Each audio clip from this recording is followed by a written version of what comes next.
নমস্কার, রূপাস রসোইঘর থেকে সবাইকে স্বাগত জানাই। আশা করি সবাই ভালো আছেন। আজকে আমি একটু গুঁড়া মাছের রেসিপি নিয়ে চলে এসেছি। আজকে আমি বানাবো মকা মাছের চচ্চড়ি। মকা মাছের চচ্চড়ি বানানোর জন্য আমি 250 গ্রামের মতো মকা মাছ নিয়েছি। এটাকে অনেকে মোরলা মাছও বলে থাকেন, আমরা লোকাল ভাষায় এটাকে মকা মাছ বলি। মকা মাছটা পরিষ্কার করে ধুয়ে কেটে মাথাটা ফেলে দিয়ে আমি 250 গ্রামের মতো মকা মাছ নিয়েছি। আর এটার সাথে একটা আলু একদম পেঁয়াজের মতো কুচি করে নিয়েছি, একটা টমেটো, ছোট টমেটো কুচি করে নিয়েছি, আর নেব একটা বড় পেঁয়াজ কুচি। এটাতে আর কোনো বাটা পেঁয়াজ ব্যবহার করব না, এই মাছটার সাথে এই পেঁয়াজটাই দেব। আর দিচ্ছি 8-10টা চেরা কাঁচা লঙ্কা। আর কোনো ঝাল আমি ব্যবহার করব না, গুঁড়ো লঙ্কা ব্যবহার করব না। দিয়ে দিলাম পরিমাণ মতো একটু আদাটা একটু থেতো করে নিয়েছি। একটু হলুদ দিয়ে দিলাম, পরিমাণ মতো হলুদ দিয়ে দিলাম। আর দিচ্ছি নুন, পরিমাণ মতো নুন। এখানে আমি এক ছোট টেবিল চামচের 1/2 টেবিল চামচের মতো রসুন বাটা দিলাম। রসুন বাটাটা দিলে এই গুঁড়ো মাছের রেসিপিটা খুব টেস্ট হয়। আর দিলাম 1 টেবিল চামচ তেল। এখানে আমি সাদা তেলই ব্যবহার করলাম। এবার এটাকে খুব সুন্দর করে হাতে মেখে মাছের সাথে খুব সুন্দর করে পেঁয়াজ, টমেটো, কাঁচা লঙ্কা, আদা এগুলোকে সব একসাথে খুব সুন্দর করে মাখিয়ে নেব। মাখানোর সাথে এই রান্নাটা মোটামুটি হয়ে যায়, এরকম ভালো লাগে দেখতে। এবারে গ্যাসে একটা প্যান বসিয়ে দিয়েছি, দিয়ে পরিমাণ মতো সাদা তেল দিয়ে দিলাম। আমি সাদা তেলেই ব্যবহার করছি, আপনারা ইচ্ছে করলে সর্ষে তেল ব্যবহার করতে পারেন। তেলটা গরম হয়ে গেলে আমি একটু কালো জিরে ফোড়ন দিয়ে দিলাম।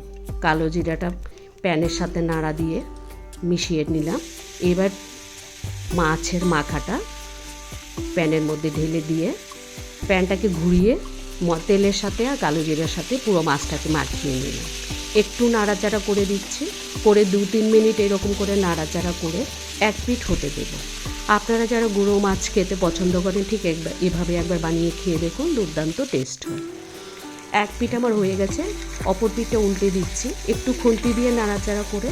এবার প্যানটাকে ধরে আমি ঘুরিয়ে নাড়িয়ে দেবো, যাতে মাছটা নরম, যেহেতু খুন্তি দিয়ে নাড়লে ভেঙে যাবে, তার জন্য এরকম করে নেড়ে আমি এবার দিয়ে দিলাম পরিমাণ মতো গরম জল। ঝোলের জন্য একটু গরম জল দিয়ে দিয়েছি। এটাতে বেশি ঝোল থাকবে না, গা মাখা মাখা থাকবে। একটু নাড়াচাড়া করব, 2-3 মিনিট নাড়াচাড়া করব। আপনারা যারা আমার রান্না দেখতে পছন্দ করেন তাদের সবাইকে অসংখ্য ধন্যবাদ। আর যারা নতুন দেখছেন তারা আমার চ্যানেলটা সাবস্ক্রাইব করবেন। আর পুরনো বন্ধুরা যারা আছেন তারা আমার রান্না ভালো লেগে থাকলে একটা লাইক করে দেবেন আর বন্ধুদের সাথে শেয়ার করবে।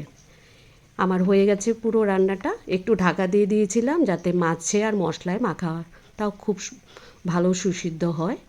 এবার আমি কুচনো একটু ধনেপাতা দিয়ে দিলাম, দিয়ে এবার 1 পিস গন্ধরাজ লেবুর রস এটার মধ্যে চিপে দিয়ে দেব। এই লেবুর রসটা দিলে এই মাছের রান্নাটা দুর্দান্ত স্বাদ হয়। এবার নাড়াচাড়া করে লেবুর রসটা মিশিয়ে ধনেপাতাটা মিশিয়ে আমার মাছ একদম তৈরি। এটা প্রায় একদম 10 মিনিটের রান্না। এবার আমি মাছটাকে নামিয়ে নেব। আপনারা যারা গুঁড়ো মাছ খেতে পছন্দ করেন একবার হলে এভাবে বানিয়ে খেয়ে দেখুন, আমাকে কমেন্টস করে জানাবেন কেমন লাগলো খেতে। আমি মাছটাকে নামিয়ে নিচ্ছি। মাছটাকে নামিয়ে 2টো চেরা কাঁচা লঙ্কা দিয়ে সাজিয়ে পরিবেশন করছি। ধন্যবাদ সবাইকে। সবাই ভালো থাকবেন, সুস্থ থাকবেন। দেখা হচ্ছে পরবর্তী আবার নতুন কোনো রেসিপি নিয়ে। সবাইকে আবারও ধন্যবাদ।